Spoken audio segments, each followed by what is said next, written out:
So I am at the local pick apart in Stafford, Virginia, and I wanted to show you guys what I do as far as making money off of some of these Jeeps.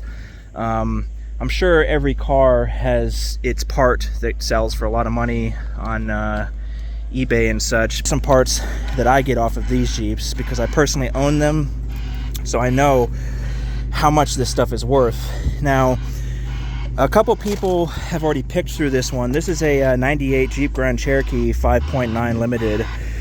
This is one of the Jeeps that I actually have.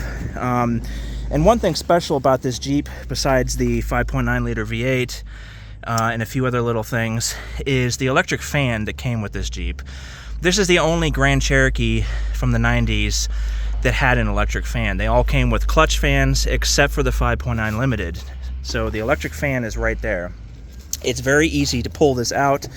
You just disconnect it, and it's 2 bolts on the top, and it pulls right out. That easy. It takes like 5 minutes. This electric fan, the pick apart wants like $30 for it. This thing sells for like $300 on eBay. I've sold like 3 or 4 of these things so far. They are worth a lot of money. So if you ever are in a pick apart and you find a 5.9 Limited, you want to get the electric fan because you will make a boatload of money off of this thing. On top of that, what people always seem to forget is the 5.9 Limited's fan also had switches right here. One switch right here, one on the lower hose. And what they would do is they would activate the fan at 212 degrees, 215, 212 degrees to cool the Jeep down. And both switches were the exact same temperature.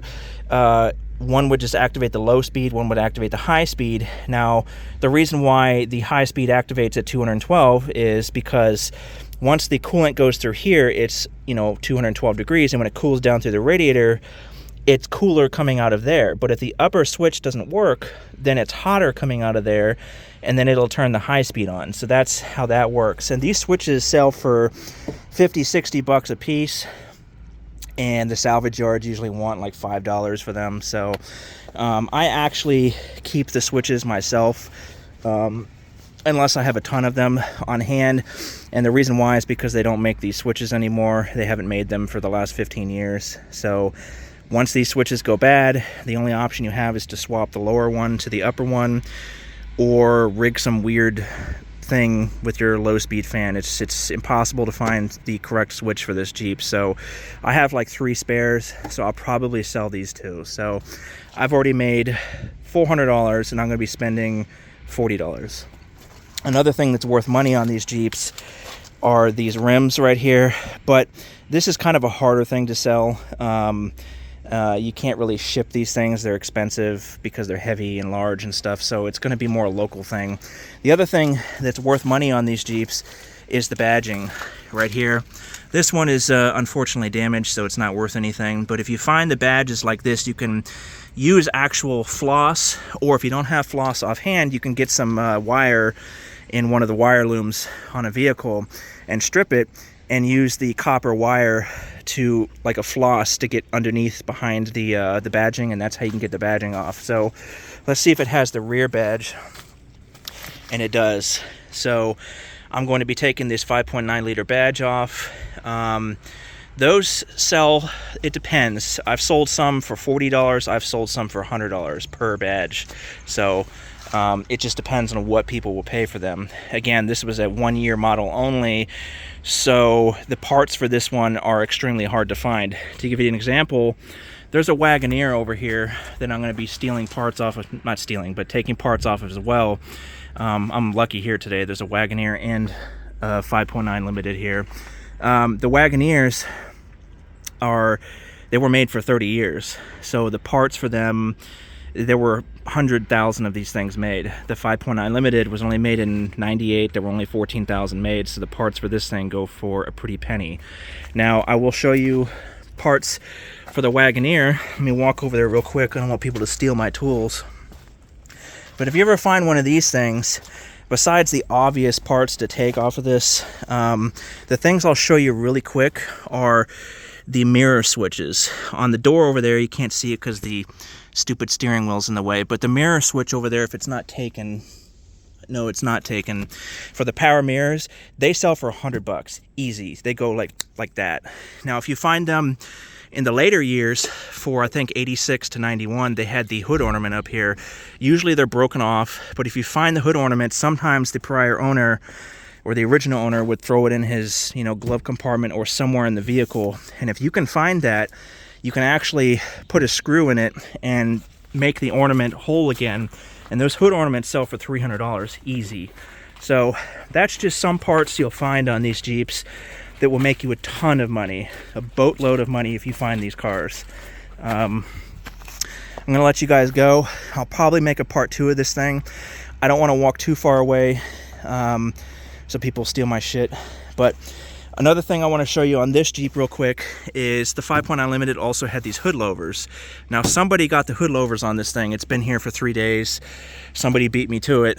But the hood louvers sell for $100, $150 a piece. So if you can find functional hood louvers that work and they're not broken, then those sell for a lot of money. The grill on the 5.9 Limited, this is actually a basic grill.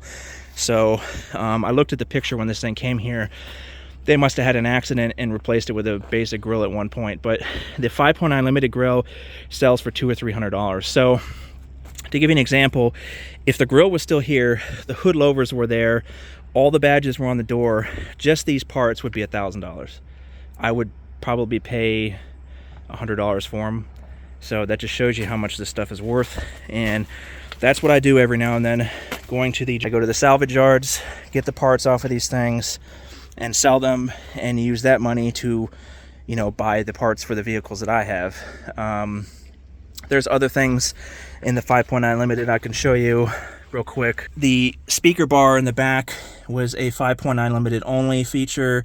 Some of the Cherokees have them, but they're different shapes. There's another thing, the what is it called?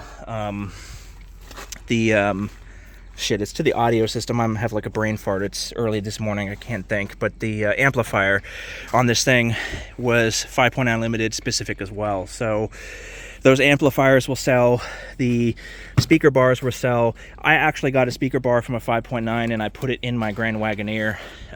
It actually bolted up perfectly to the back of the Wagoneer for the bolts that the headliner uses.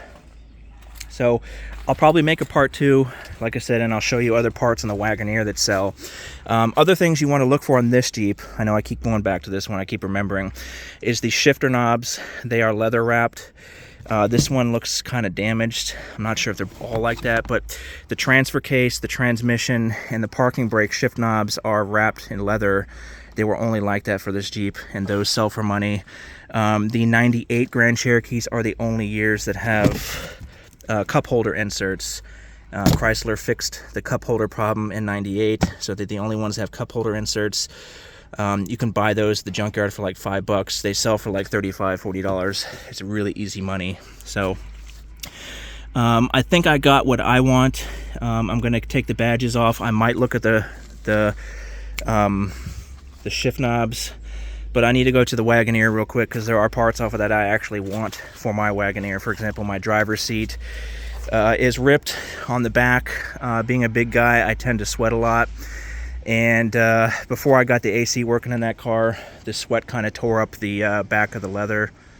So I'm hoping this one, actually, from what I saw briefly going over there, the leather actually looks to be in great shape in the back. So instead of taking the whole seat and getting charged like $50, I'm going to try to figure out how to take just the leather cover off, because they just charge $4 for seat covers. So we'll go from there. I only have a limited budget though. Unfortunately, I only have about $150 to spend, so I'm already spending almost about $40 right here. And parts on the Wagoneer. I kind of want to get a bench seat, to tell you the truth. My bench seat is in perfect condition, but what I want to do, and I actually saw this on Top Gear, was they had a Wagoneer bench seat and they welded legs to it, and they used that as the seat for the guests on their show. And I thought that was a really cool idea, because I'm using like like metal stools or whatever for my workshop. So if I can get this bench seat, the bench seat frame is actually steel, so I can actually weld metal legs to it. So, but I'm sure they're going to want like 50 or 60 bucks for the seat. Let me go over there real quick while I keep an eye behind me so nobody steals my stuff. Oh, it actually has it. No way. It has the cargo cover. Holy shit. This thing will sell for $400 or $500. Easy. Holy shit. Oh my god. Wow. I've only found one of these. One of these. I actually have mine, but I had to reupholster it, so this is original. I sold mine to Tools. Stay tuned for part 2. I sold mine that I found on eBay a couple years ago for $450, plus I think it was $100 to ship to someone in the United Kingdom. So that just shows you that these people want these parts, and I just got freaking lucky finding that. Holy shit. I'm kind of shaking right now because the junkyard's just gonna want like 20 bucks for it, and I'm gonna make like $400 or $500 from that. Holy shit. So this is a good day, guys. I'm gonna be making over $1,000 on this stuff. Holy crap. Wow. I'll let you guys go. Stay tuned for part 2.